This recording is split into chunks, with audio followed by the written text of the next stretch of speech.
everybody. Welcome back to the channel. I'm the BMD, your host of our Rogers television show, Meet the Band. And right to my left this way, we have a young artist. So happy to have him on the show. As you know, we're promoting young talent looking to catch a break on the show, Meet the Band, and with me, BMD, of course. So say hello to everybody. Tennyson King. Now, after you say hello, I'm going to ask you, very interesting name. Hopefully you've got a story behind the name. Good afternoon, good morning, good evening, sir, somewhere in the world. Hello. How are you doing? Good. So Tennyson, never heard it before. Right away, I think of Tennessee, the U.S. state. Can you tell us your parents where the name came from or whatever you were told? It's a very unique name and very stylish for a musical artist. I don't know if that's a stage name or your real name. Tell the listeners and the viewer, who is Tennyson King? Yeah, I mean, the name actually came from old British names back in, I think, the 1800s. There was the poet named Lord Alfred Tennyson, and my dad's name is Tenny, so Tennyson's kind of the long original form of it.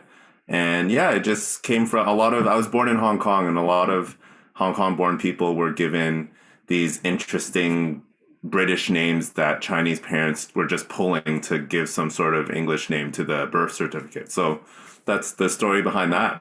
Interesting. So you must have numerous people throughout your life comment about it's a very unique name.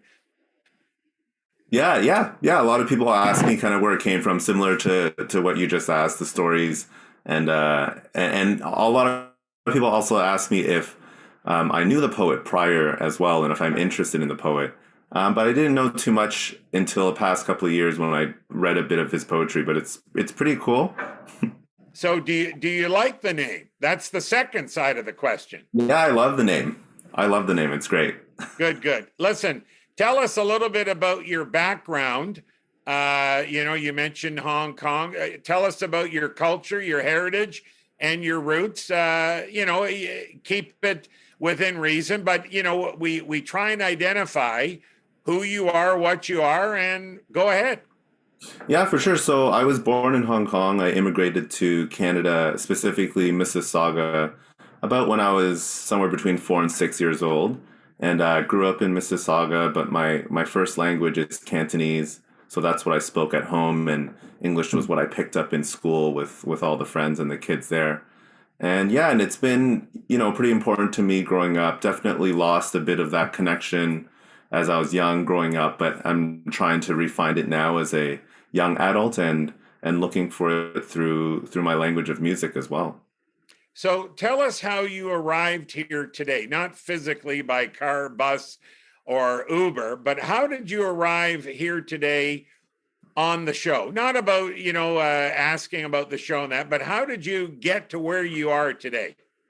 Yeah, well, I mean, I started doing music about when I was 24 years old, and I started in Toronto, and I was playing in tons of bands as a session guitar player, as a co-writer and producing artist.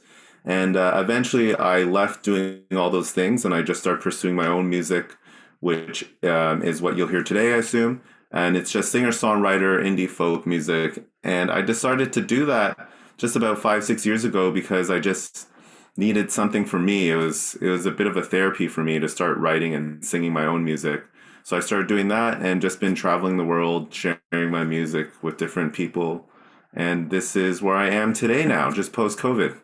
Very nice. So speaking of that, touching quickly on it, how did you make through COVID? Hopefully all well, you and your family. And what did you do during the kind of 2-year layoff, lay-around? Yeah, well, I survived healthy and alive, and so did my family. So we're all good on that front. And yeah, I spent the 2 years during COVID actually recording a new record and releasing a lot of the singles during COVID, and just released the album just a few months ago too. So it was great because I took the downtime from touring to create a lot of music videos and prepare for the releases and to actually record the album as well.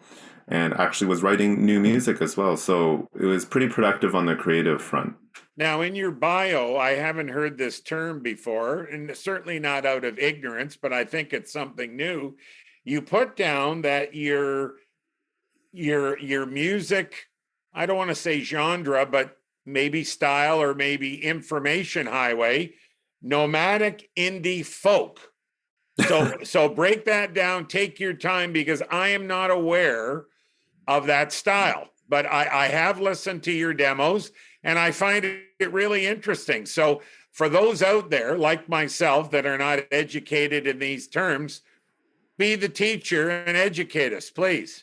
Yeah, I mean, the nomadic comes from my lifestyle as a human and as a musician. You know, I love traveling and I love being on the road. And I've kind of got rid of my apartment I was living in Toronto about 5 years ago. And I was just on the road nonstop, touring for about 10 months of the year, and didn't really have what I guess people would call traditionally a home and a place to go back to. I was everywhere, became my home wherever I was touring and traveling. And a lot of my music, which is very kind of folk driven storytelling, was based off my travels and my experiences on the road. So it's kind of something that I created. And I feel like when people listen to my music, they often get inspired to travel themselves, or they really feel the inspiration of being on the road or being somewhere hot by the beach or being somewhere cold driving through the mountains in Canada. So I feel like it kind of encapsulates the music that I've been writing and sharing with people.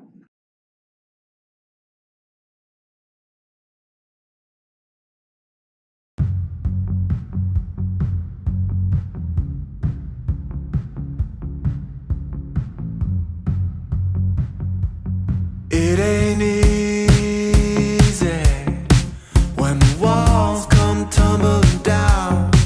Is it hazy how your life is all turned around? Did you find it in a lost and found? It's okay to wanna scream and shout. You feel all alone when it's said and done.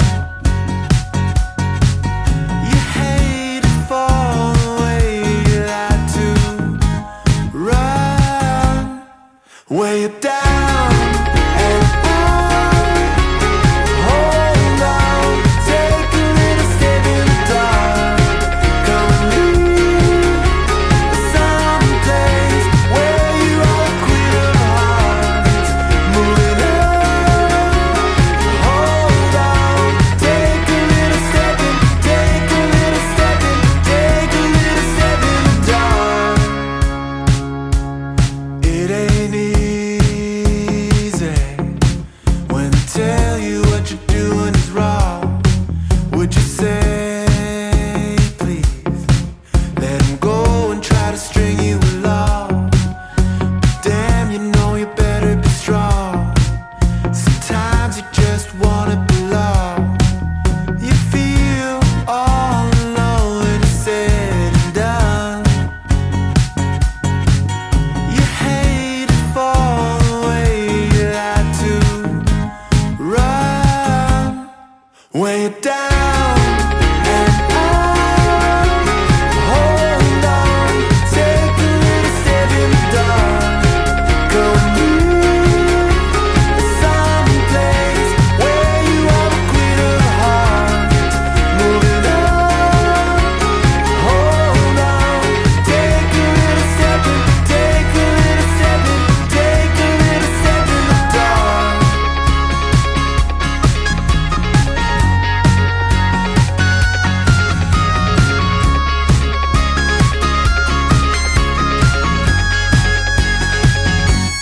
It ain't easy when it feels like you can't be loved. Do you hear me? I love you with all I've got. You know I'm not the only one. You're shining on you like the sun. When you're down and out, hold on, take a little step in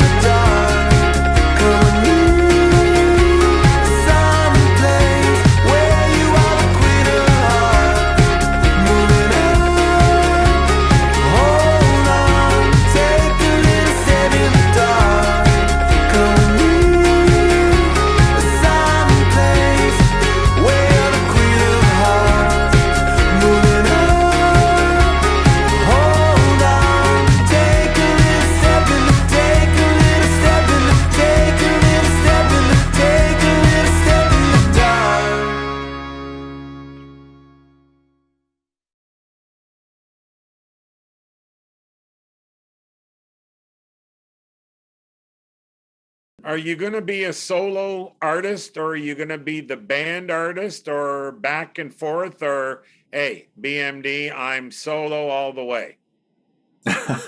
I'm a mixture, so I tour solo often, but I also have bands in different parts of the world that play with me at bigger festivals and concerts. So I've got musicians in Toronto, musicians on the west coast of Canada around Vancouver, and some in China and Australia. And depending on the show, they meet up with me and we do legs of tours together. So it's definitely a mixture currently. So, what about touring? Your bio said you've toured worldwide.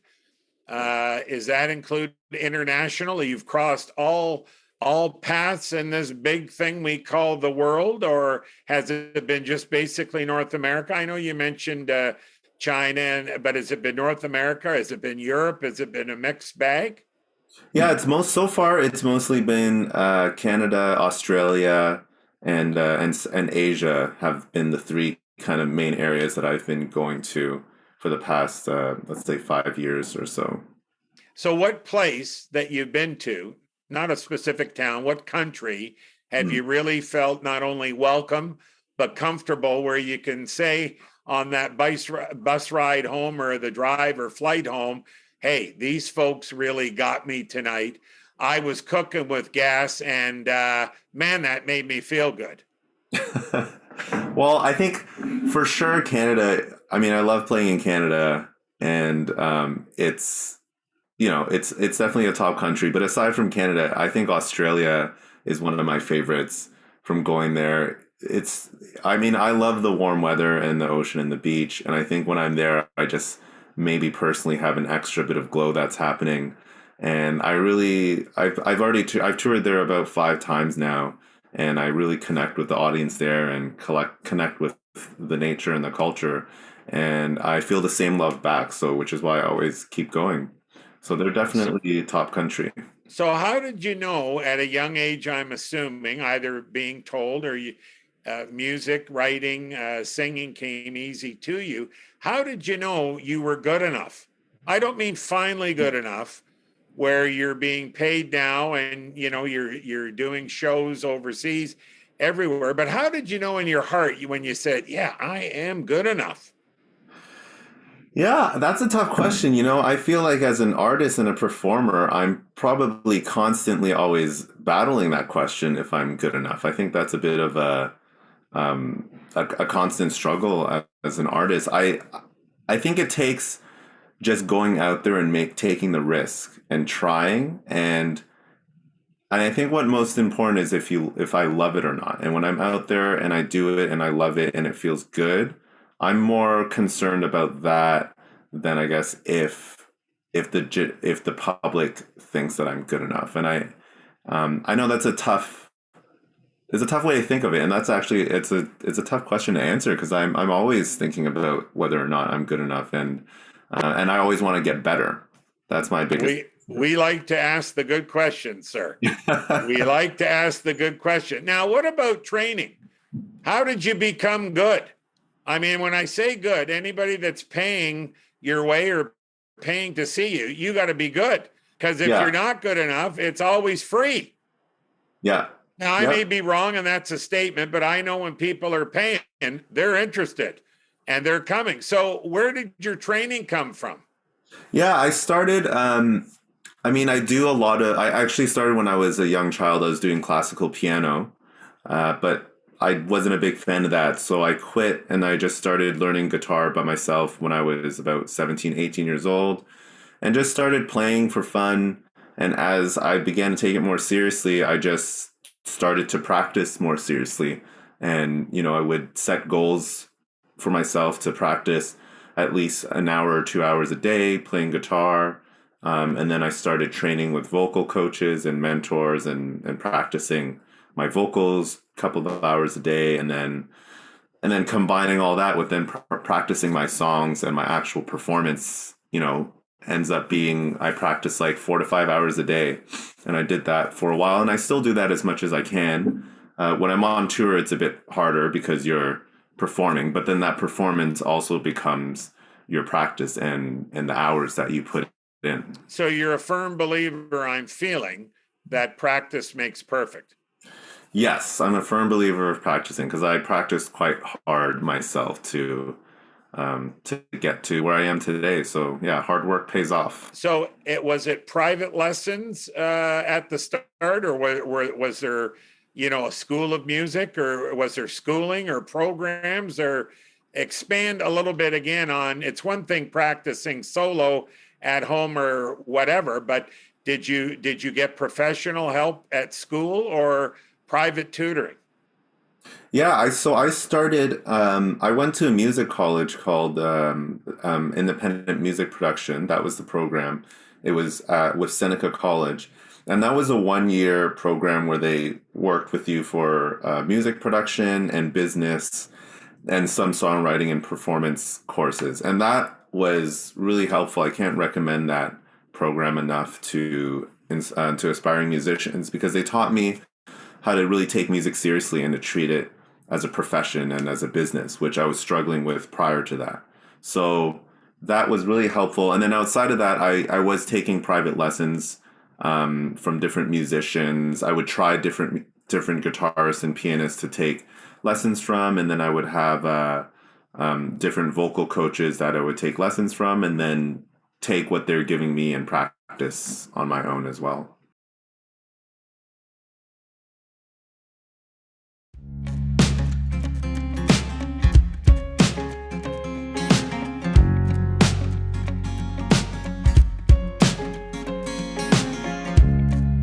Would you share this moment?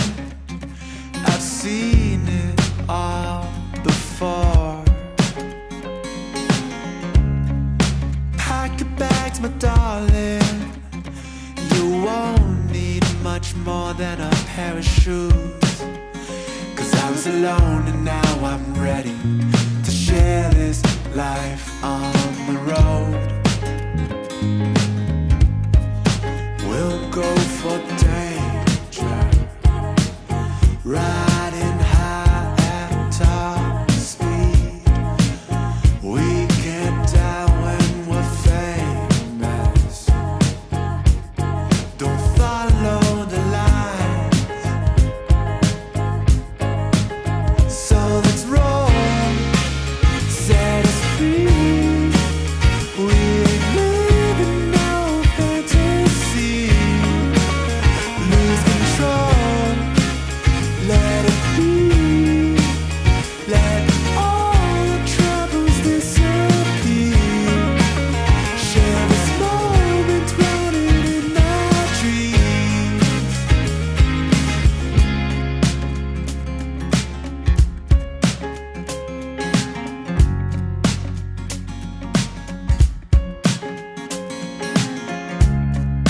Would you lay beside me and rest your feet for a while?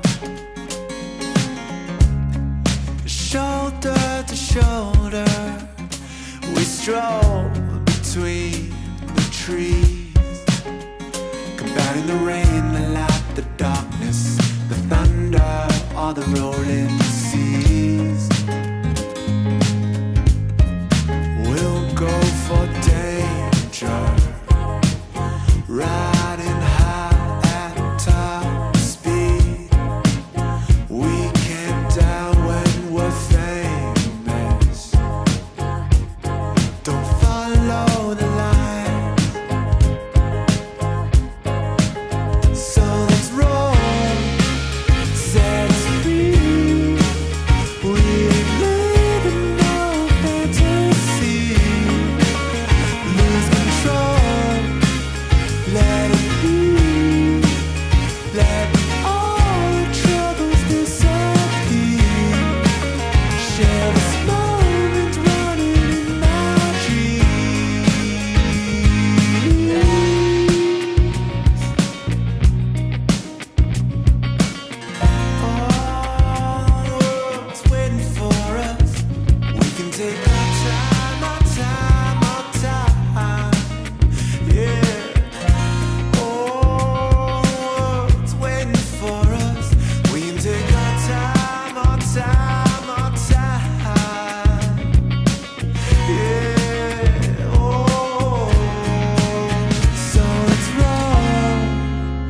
set us free.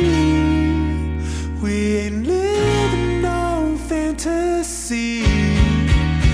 Lose control, let it be. Let all troubles disappear. So let's roll, set us free. We ain't living no fantasy. Lose control, let it be. Let all troubles disappear. Share this moment, yeah. It's running, running, running in my dreams.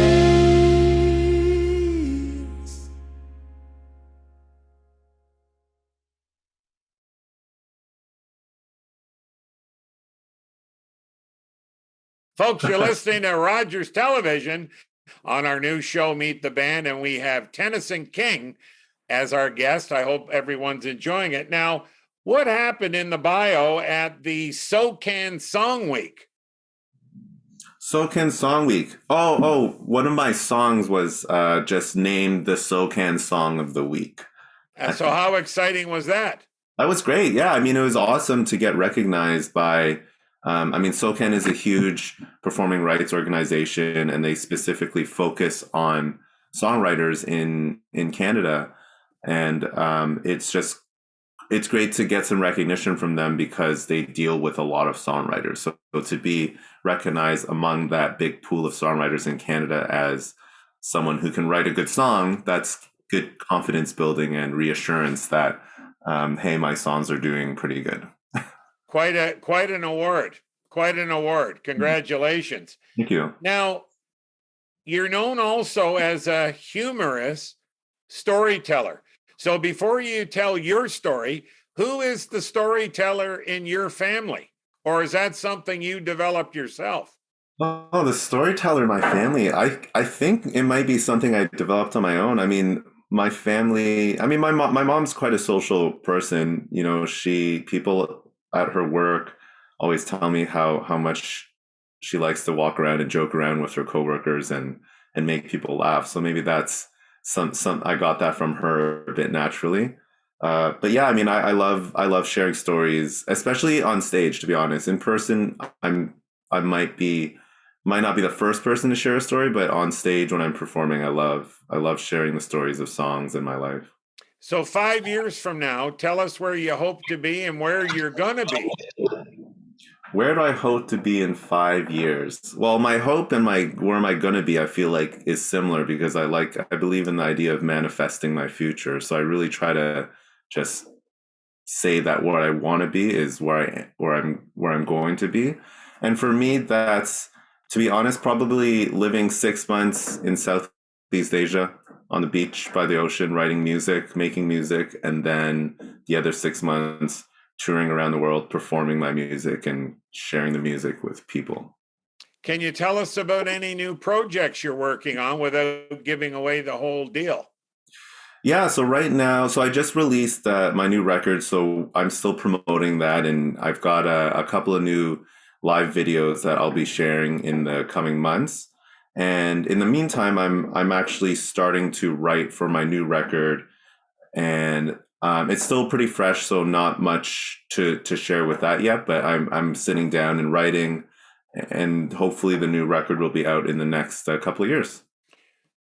And projects, we talked about that. Any local gigs happening in the Ontario or Canada area or local here in the T-Dot?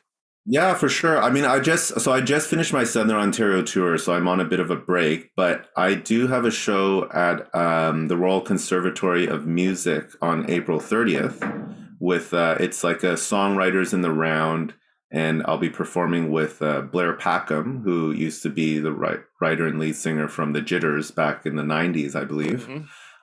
And so that's my next show, and then I'll be announcing a full tour in the coming months for July and August and September.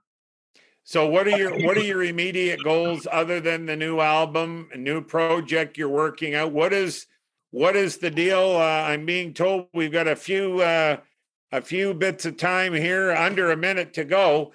So Okay. before we get to your social media outlet, how people can connect with you, what about your future goals? I know the album and all that. You mentioned you're moving perhaps 6 months on the beach in South Asia. What about winning the lottery? What about going to an NHL game? Are the Leafs going to win the Stanley Cup? I mean, I don't even know if I can afford to go to a Leafs game ever for the rest of my life from what I hear about those tickets. I mean, that would be great. For me right now, I just want to focus on being able to tour again in the summer, and I'm trying to tour internationally again for the first time post-COVID. So I'm working on my Australia tour for November 2022. And yeah, everything else, just, try to live simple and take it as it comes. Good. So final wrap up, few seconds. Tell people how they can connect with you. Give us your social media IDs.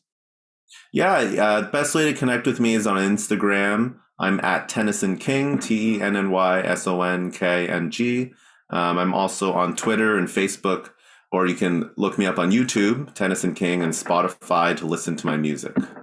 Wonderful having you, sir. Great to meet you. Folks, that's been Tennyson King live here with me, the BMD, on our Rogers television show, Meet the Band. And stay with us. And you know what? If you're happy, Tennyson, what we ask you to do, tell a friend. See you then. Thanks for having me.